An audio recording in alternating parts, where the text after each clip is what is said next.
Friends, welcome back to my channel. I am advocate Babita. Title देख के आपको समझ आया ही होगा कि आज हम किस टॉपिक पे बात करेंगे।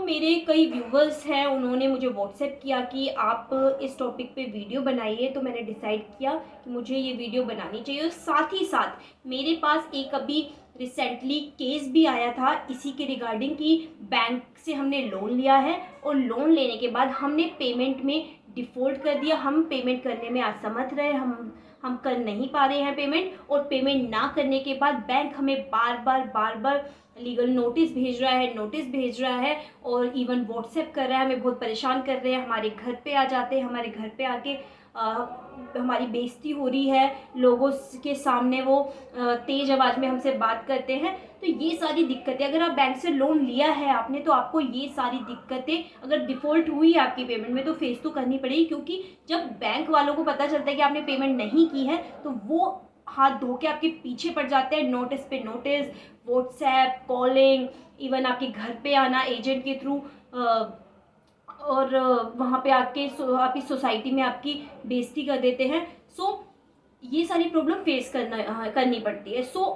अगर ये प्रॉब्लम फेस कर रहे हैं आप, और आप चाहते हैं कि मुझे ये ऐसा नहीं प्रॉब्लम ऐसी सोल्व हो जाए, तो मैं सेटलमेंट करना चाहता हूँ। अगर आप सेटलमेंट करना चाहते हैं तो आपको सेटलमेंट कैसे करना है, तो आज इस वीडियो में मैं बताऊंगी आपको कि अगर आप बैंक से सेटलमेंट करना चाहते हैं तो आपको सेटलमेंट कैसे करना है, और कितना अमाउंट में सेटलमेंट करना है, और क्या क्या डॉक्यूमेंट लेने हैं सेटलमेंट करने के बाद, जिससे कि बैंक दोबारा आपसे पैसे ना मांगे। कभी ये होता है, जैसे मेरे केस में हुआ, जो मैंने अभी रिसेंटली सोल्व किया था, उसमें भी यही हुआ। उसमें क्या हुआ था, मैं आपको स्टार्टिंग से बताती हूँ। एग्रीकल्चर लैंड पे इन्होंने, जो मेरे क्लाइंट्स थे, उन्होंने लोन ले लिया था ट्रैक्टर के लिए। अब उन्होंने जब लोन लिया तो उसकी एक दो किस्त तो उन्होंने भर दी थी, बट उसके बाद उनकी खेती से अर्निंग नहीं हुई, उन्हें कई प्रॉब्लम फेस करनी पड़ गई थी, उनके पास पैसा नहीं था, तो उन्होंने पेमेंट नहीं की जो ट्रैक्टर पे लोन उठाया था उसकी। जब उन्होंने पेमेंट नहीं करी तो उसके बाद वो डिफ़ॉल्टर हो गए। फिर बैंक के नोटिस आने लग गए घर पे, बैंक ने व्हाट्सएप पे नोटिस भेजा, इवन कॉलिंग करने लगे बार बार, व्हाट्सएप करने लगे बार बार, इवन एजेंट के थ्रू घर पे आ गए। घर पे आके भी सोसाइटी में तमाशे हो गए। तो मतलब इतना सारा, इतना परेशान कर दिया। तो उन्होंने सोचा क्यों ना हम वन टाइम सेटलमेंट करके रफा दफा करते हैं, ख़त्म करते हैं इस बैंक के झंझट को। उन्होंने बिना किसी एडवोकेट के अपने आप ही बैंक में जाके सेटलमेंट करने की सोची। फिर उन्होंने कहा ठीक है, हम सेटलमेंट कर लेते हैं। फिर बैंक वालों ने सेटलमेंट किया। किस अमाउंट पे सेटलमेंट किया? सेटलमेंट जो किया था वो, क्योंकि बैंक, जब हम पेमेंट करने में डिफ़ॉल्ट हो जाते हैं, हम पेमेंट नहीं करते हैं किसी भी अमाउंट की, तो बैंक वाले क्या करते हैं, कुछ डिले का जो फीस होती है वो लगा देते हैं, इंटरेस्ट लगा देते हैं उस पर। मान लीजिए आपने 2 लाख का लोन लिया है, तो उसको वो 4 लाख 5 लाख तक बना देते हैं। तो हमें जो उन्होंने इंटरेस्ट लगाया है उसकी पेमेंट नहीं करनी है, हमें सिर्फ उतने अमाउंट की पेमेंट करनी है जो हमारा एक्चुअल अमाउंट था, जितना हमने लोन लिया था उसकी। अगर आपने उसमें से कुछ दे चुके हो पेमेंट, तो उसको भी आप डिडक्ट कर लीजिए। फिर जो एक्चुअल अमाउंट बचा है उसकी करनी है। और जो एक्चुअल अमाउंट बचा है, आप बैंक से रिक्वेस्ट कर सकते हैं कि प्लीज़ मेरे पास इतना नहीं है देने के लिए, क्योंकि स्कीम चलती रहती है, कभी 20% कम कर दीजिए एग्रीकल्चर लैंड पे, या अदर पे 30%, 50%। तो जो मूल अमाउंट है, जो एक्चुअल अमाउंट थी, जो लोन की अमाउंट थी, उस पे कभी 50% कम हो जाता है, कभी 30%। तो सेम मेरे वाले इसमें हुआ था कि 40% तक ये इन्होंने डिडक्ट कर दिया था बैंक वालों ने। तो हमारे जो क्लाइंट्स थे वो अग्री हो गए, ठीक है, और बैंक में जाके उन्होंने कैश पेमेंट भी कर दी। जब उन्होंने कैश पेमेंट करी तो उनसे बोला गया कि हम एक काम करते हैं, आपको रसीद काट के दे देते हैं और एनओसी आप बाद में बनवा लीजिएगा। वो अग्री भी हो गए, चलो ठीक है, मेरे को रसीद काट के दे दीजिए। उन्होंने रसीद काट दी, और रसीद पे सिर्फ एक अकाउंट नंबर लिखा था, जबकि उनके जो लोन थे वो 2 अकाउंट पे थे। तो सबसे पहले मोस्ट इम्पोर्टेंट, आपको अपने लोन की पूरी जानकारी होनी चाहिए। क्योंकि बैंक में अगर आपने 2 अकाउंट थे आपके, तो 2 अकाउंट की पूरी नॉलेज होनी चाहिए। 2 अकाउंट की जितने भी पैसे दिए उसमें 2 अकाउंट की स्लिप कटवानी है। ये क्या करते हैं, जैसे फॉर एग्जांपल 2 अकाउंट थे आपके लोन के, दो अकाउंट को करके मर्ज करके ओ का बना देते हैं, मीन्स एक अकाउंट बना देते हैं, एक न्यू अकाउंट क्रिएट कर देते हैं। इससे क्या होता है, इससे जो क्लाइंट होता है वो कंफ्यूज हो जाता है कि ये कौन सा अकाउंट है। तो हमें क्या करना है, जब हमें सेटलमेंट करना है तो हमें उन तीनों अकाउंट का नंबर लिखने जरूरी है। अगर मेरे उसमें यही हुआ था कि उन्होंने सिर्फ ओका वाला नंबर लिख दिया था, अकाउंट नंबर, जो दो नंबर थे वो नहीं लिखे थे। तो इससे क्या प्रॉब्लम हुई, इससे ये वो कह रहे कि तुमने सिर्फ एक की ही पेमेंट की है, पूरी पेमेंट नहीं की है। और इवन उनको दोबारा से जब उन्होंने एनओसी मांगी तो उनसे कहा नहीं, अभी आपको और पेमेंट करनी है जब ही एनओसी देंगे। तो ये फंसा लेते हैं अपने उसमें। इसलिए आपको नॉलेज होनी चाहिए कि जैसे ही आप लोगों ने बैंक में और आपके बीच में म्यूचुअल अंडरस्टैंडिंग हो गई, म्यूचुअल सेटलमेंट हो गया कि चलो ठीक है हम इतने रुपए का सेटलमेंट करेंगे, तो जैसे आप सेटलमेंट करने को रेडी हो जाते हैं उसके बाद आपको उनसे बोलना है कि जो जो मेरे अकाउंट है, सारे मेरे नाम के अकाउंट आप प्लीज़ मुझे कंप्यूटर में दिखाइए। और मेरे अकाउंट से मान लीजिए एक है या दो लोन अकाउंट है, उससे कितने ओ का बने हैं, क्या पता एक ही बना है या दो बना है, वो नंबर भी दिखा दीजिए। अगर फॉर एग्जाम्पल दो अकाउंट का एक ओ का बना है तो आप उस दो अकाउंट नंबर को भी लिखवाएंगे, फिर ओ का नंबर लिखवाएंगे। और अगर उस दो अकाउंट से दो का नंबर मिले हैं आपको तो उस दो अकाउंट को और साथ में उस दो ओ के नंबर, दो चारों को ही लिखवाएंगे। क्योंकि एक के लिखवाने से फिर प्रॉब्लम आ जाती है, क्योंकि वो कहते हैं कि ये वाला नहीं, आपका सिर्फ एक का ही सेटलमेंट हुआ है, इस तरीके से। तो जब भी आप बैंक से सेटलमेंट करने जा रहे हैं तो आप जाइए, बेझिझक जाइए। जाने के बाद आपको कंप्यूटर पे देखना है कि आपके कितने लोन अकाउंट हैं, पूरा सर्च करवाइए अपने नेम से। इवन आपने लोन लिया आपको पता भी होगा, बस उस दो अकाउंट में आप देखिए कि ओ का नंबर, आप ओ का जो अकाउंट है वो एक बना है या दो। अगर एक बना है तो एक का नंबर उसमें अपने जो एनओसी लोगे आप उसमें लिखवाइए, या दो बने तो दोनों को लिखवाइए। जैसे ही आप पेमेंट करने के लिए रेडी हो जाएंगे तो सबसे पहले आपको लैपटॉप में ये उनके जो कंप्यूटर्स में ये देखना है।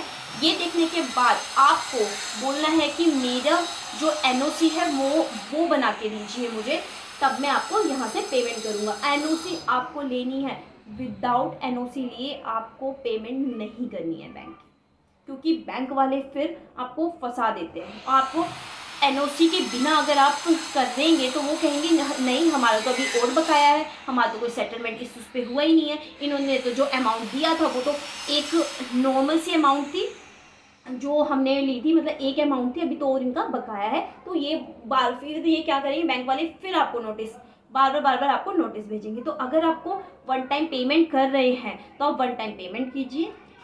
कंप्यूटर में देखिए आपके कितने अकाउंट हैं, अगर आपको उससे ओ का नंबर, ओ का जो अकाउंट है वो, और जो दो आपके या तीन आपके लोन अकाउंट है वो, उन सब के नंबर लिखवाइए एनओसी में कि हम ये जो है अपने अकाउंट को, मेरे अकाउंट को क्लोज किया जाए। वो लिखेंगे हमने इनके जो बैंक वाले हैं वो लिखेंगे हमने इनके ये जो तीनों चारों या दो जो भी अकाउंट है वो हमने क्लोज कर दिया और हम इन्हें एनओसी इशू कर रहे हैं। नो ड्यू सर्टिफिकेट भी कहते हैं इसको, नो ड्यू सर्टिफिकेट। इस सर्टिफिकेट को बनवाना उसी टाइम लेना बहुत इंपॉर्टेंट है, क्योंकि फिर बैंक वाले आपके साथ फ्रॉड कर सकते हैं, बोलेंगे कि इन्होंने पेमेंट करी ही नहीं है। सो जैसे आप एनओसी ले लेंगे, आपको हो गया, एनओसी में देख भी लीजिए कि अमाउंट सही लिखी है, अकाउंट नंबर सही लिखे हैं, पूरा चेक करना है आपको, अपना नेम सब कुछ। और साथ ही साथ आपको मान लीजिए कि आपकी जो आपने लोन लिया तो किसी चीज़ पे लिया हुआ, मान लो आपकी प्रॉपर्टी पे लिया है या एग्रीकल्चर लैंड पे लिया है, तो जो भी जिस प्रॉपर्टी को या जो एग्रीकल्चर लैंड को आपने मॉर्गेज रखा है, बंधक रखा है, तो एनओसी लेने के साथ साथ आपको ये भी करना है कि अपनी जो बंधक वाली प्रॉपर्टी है, जो बंधक प्रॉपर्टी है, एग्रीकल्चर लैंड जो बंधक है, उसको बंधन मुक्त करवाना है। इसके लिए आपको वो ये प्रूफ भी उनसे लेना है, जिसके लिए वो पटवारी को एक बनाएंगे, एक एप्लीकेशन बनाएंगे पटवारी के लिए कि प्लीज़ इस प्रॉपर्टी को, इस खसरे नंबर को या एग्रीकल्चर लैंड को बंधन मुक्त कर दिया जाए। और वो आपके सामने ही ये पटवारी को भेजेंगे। और अगर आप अपनी जो ऑनलाइन आप अपनी प्रॉपर्टी को चेक करेंगे, उसी टाइम करना है आपको चेक, आप उस टाइम चेक करेंगे तो आपको दिख जाएगा कि बैंक वालों ने रिक्वेस्ट भेज दी है पटवारी को कि इस प्रॉपर्टी को बंधन मुक्त कर दिया जाए। जब आपके पास आपको एनओसी मिल जाए, जब आपकी प्रॉपर्टी बंधन मुक्त ये बैंक वालों के थ्रू कर दी जाए, उसके बाद आपने जो भी पेमेंट करी है उसको देखना है कि उसकी स्लिप लेनी है या उसको रिटर्न में लेना है कि मैंने इतनी इतनी पेमेंट इसको इसके थ्रू कैश चेक उसके थ्रू कर दी है। तो ये तीनों डॉक्यूमेंट आपको ले लेने हैं। अपनी प्रॉपर्टी को बंधन मुक्त करवा देना है, एनओसी ले लेना है, जितनी पेमेंट की है उसकी स्लिप ले लेनी है। जब ये ले लेंगे तब मान लीजिए कि आपका काम खत्म हुआ, तब जाके आपने वन टाइम सेटलमेंट कर लिया है और आपको अब बैंक का लोन नहीं देना है। और एनओसी में क्लियर क्लियर लिखा होना चाहिए कि इस ब्रांच में हमारा कोई भी ड्यूज बकाया नहीं है। ये लाइन आप जरूर देखिएगा जब भी कभी आप बैंक से। तो फ्रेंड्स, आपको समझ आया होगा कि आपको बैंक से सेटलमेंट करना है तो किन किन बातों का ध्यान रखना है और कैसे करना है। जैसे कि मेरे क्लाइंट को उसको प्रॉब्लम हुई थी, उन्होंने विदाउट मेरी हेल्प लिए, मतलब कि उस टाइम मैं उनके एडवोकेट नहीं थी, उन्होंने उससे पहले ही बैंक से खुद ही सेटलमेंट कर दिया था और उनको सिर्फ एक अकाउंट का जो है अकाउंट नंबर लिख के दे दिया था कि इस अकाउंट का सेटलमेंट हो चुका है और दूसरा अकाउंट नंबर नहीं दिया था। जब मैं गई दोबारा तो पता चला कि इन्होंने फ्रॉड कर दिया बैंक वालों ने। वो वन टाइम सेटलमेंट सिर्फ एक अकाउंट का था, दूसरे अकाउंट नंबर लिखा ही नहीं है। सो फिर जाके मैंने रिक्वेस्ट करी मैनेजर से, बट जब ऐसा हो गया तो फिर हमने कुछ थोड़े बहुत अमाउंट 20-25 हज़ार रुपये दे करके उसमें सेटलमेंट करवा लिया। फिर मैंने सारे कंप्यूटर में चेक किया कि कितने इस नेम से कितने अकाउंट हैं, इनके 2 अकाउंट थे, का नंबर भी अकाउंट एक था। और फिर लास्ट में मैंने एनओसी ली और एनओसी में क्लियर लिखवाया कि हाँ, मेरे इस ब्रांच में कोई भी अब ड्यूज बाकी नहीं है। और साथ ही साथ मैंने पूरे अकाउंट को, जो भी इनके लोन अकाउंट उनको क्लोज करवाया। उसके साथ ही साथ मैंने ये भी उनसे बोला कि अब आप हमारी जो एग्रीकल्चर लैंड है उसको बंधन मुक्त कर दीजिए।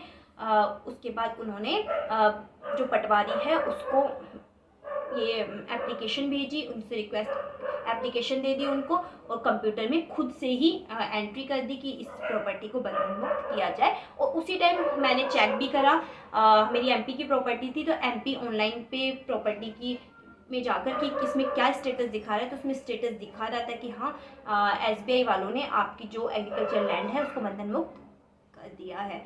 सो फ्रेंड्स, आप भी अगर आपके साथ भी ऐसा हो रहा है, आपको सेटलमेंट करना है बैंक से, तो प्लीज़ मैंने जो ये बातें बताई हैं उसको बहुत ध्यान रखना है। अगर आप सेटलमेंट करना चाह रहे हो, ये तीनों चीज़ें आपके पास होनी ही चाहिए, तभी आप सेटलमेंट करिएगा बैंक से। सो तब तक के लिए फ्रेंड्स, बाय बाय। अगर आपको मेरा ये जो टॉपिक है नॉलेजेबल लगा हो, अच्छा लगा हो, तो प्लीज़ इसको शेयर कीजिएगा और मेरी वीडियो को लाइक कीजिए, सब्सक्राइब कीजिए मेरे चैनल को। Thank you so much. तब तक के लिए नमस्कार।